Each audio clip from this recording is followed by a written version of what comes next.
So it used to be like you could watch football, you could watch basketball, baseball, hockey, where you came from. Now we have cricket, golf is everywhere. I swear I saw professional slapping on television recently, pillow fighting, pickleball, whatever it is.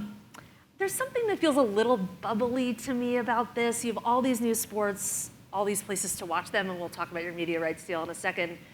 Are there enough people to watch them? Is there going to be some shakeout? And if there is, how do you make sure that your league is like left with the big ones standing?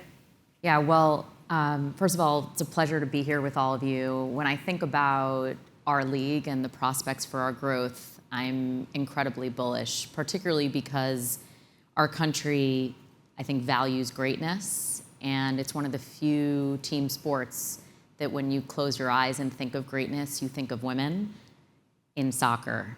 And because of that, we really don't feel that we're a fad or something that is trendy per se. We feel that for at least 3 decades, this has been a long time coming, dating back to the 1999 World Cup when the women won and took the country and world by storm. Unfortunately, the infrastructure wasn't in place to monetize and commercialize the league and professionalize the league the way it needed to be, and the league went through multiple iterations that failed before this league was formed. We now feel like we have the sophisticated investors and capital and support from media partners and sponsors to actually ensure that we can compete with the big four in the men's leagues. Big new media rights deal this year, reported at $240 million, like 40 times the size of the last one. Has some streaming, it has some linear. Talk a little bit about like how you approach that. You know, there's this huge battle between different platforms and legacy and new for the best sports rights, and sort of curious how you sort of chose from the menu that you did. Yeah, our strategy was really driven by what we called the 3 R's: reach, revenue, and relevance. And really in that order. So yes, the $250 million over 4 years was a key strategic priority to right-size the value of our live rights in a world when live rights are at a premium, because it's one of the few things other than news that people actually watch live. And so we knew that and believe in the value of our product. But more important than that was the reach, and knowing that our media distribution deal would drive top of funnel acquisition of new fans. And so we needed to be in the places and spaces where people consume live content.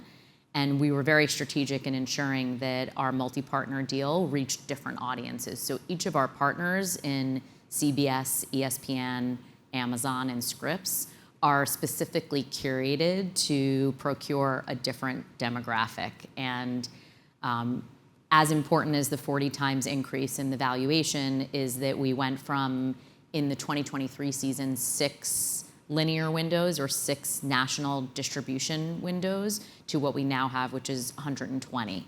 And that was as important as the valuation, because we know that each opportunity we have to grow our audience is an opportunity to grow our business. But who was like the archetypal viewer who are you getting on Amazon that you're not getting on CBS, that you're not getting on ESPN? Yeah, I mean, just at a high level, CBS is your sort of mainstream viewer. It is your largest audience. It is highest discoverability in that people turn on their channels and they put on channel 2. They put on whatever channel they most often seek out, usually news, but also other content and entertainment in the evening hours typically. Amazon is your streaming audience, but importantly, we made the decision to go with a streamer that we describe as essentially being in front of the paywall. There isn't really a gating mechanism. Most of America has Prime Video, and so you don't have to subscribe to get NWSL soccer. As long as you have a Prime Video membership, which is virtually everybody in our country, you can see our games. So we get the streaming audience without burying it behind a paywall. Scripps Ion is a lifestyle audience. Their consumers are very multicultural, which our audience is, and they tend to be people who watch CSI and other types of content. I've been surprised to learn the number of people in my world who watch Ion all the time. That is their channel of choice because they like the other content that is displayed on that channel. And then finally, ESPN is your traditional sports fan. And although it might seem like that is our audience, in fact, our demographic tends to reach people who do not identify as a sports fan. They tend to be people, at least our core audience, our avid fans, are people who have not historically felt a sense of belonging in sport, and they choose to watch women's soccer because it provides a more inclusive environment for supporting greatness and the athletes on the pitch. And so each of the audiences are intentionally not redundant and intentionally curated to help us really expand the platform of the next generation of professional women's soccer. So attendance has been good, ratings have been good, it's a media deal. I think, tell me if you think this is unfair, I think a lagging piece has historically been corporate sponsorships. You just came from Cannes, and actually I'm curious sort of what your message was there, how you get the marketing industry to take this seriously. I assume this isn't a charity case. Yeah, well, the media deal is a key component because most brands use their working dollars to reach their CPM targets. And we know that that's how the sausage gets made. And so we needed the distribution to be able to be in a position to really drive the conversation with brands. So the conversation in Cannes was incredible. There's huge interest in women's sports globally right now, and definitely in the US, and really a high interest in figuring out how we quantify and value our product, knowing that we're growing so quickly. We've most recently announced 2 landmark deals, the largest investment in the history of the league in Amazon as a sponsor, which is separate from Amazon in our media rights deal, and Google Pixel. So those 2 obviously top brands get a lot of other brands paying attention to say, we know that Amazon and Google Pixel are not supporting and investing in the NWSL for charity or as a CSR initiative. They're doing it because they think it can drive revenue and drive growth for their businesses. And so other brands are super interested, and hopefully it was worth the effort to fly over there and spend 3 days. Yeah. There's been a ton of institutional money coming into sports all over the place.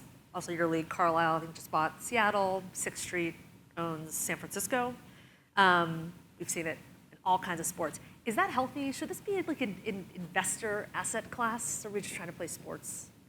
Yeah, I mean, I think of it from a league perspective, and I come from a very traditional background in men's sports where institutional capital was really frowned upon coming into our ecosystem. Obviously, that's changing very quickly, and I think we have to be very cautious and careful about how over-leveraged we are with institutional capital. I'm obviously a fan of it in certain contexts, and we were the first league to approve and recommend for approval having institutional capital be a control owner, which is different from an LP investor in Sixth Street. But there were very unique elements of the Sixth Street Tau Fund that made them a candidate for being a control owner. You're going to love this. They are, and I think that I've been hard-pressed to find other vehicles that are structured in this way, which have 2 really fundamental components. Number one, that there's not a term on capital, and the reason that sports as an asset class has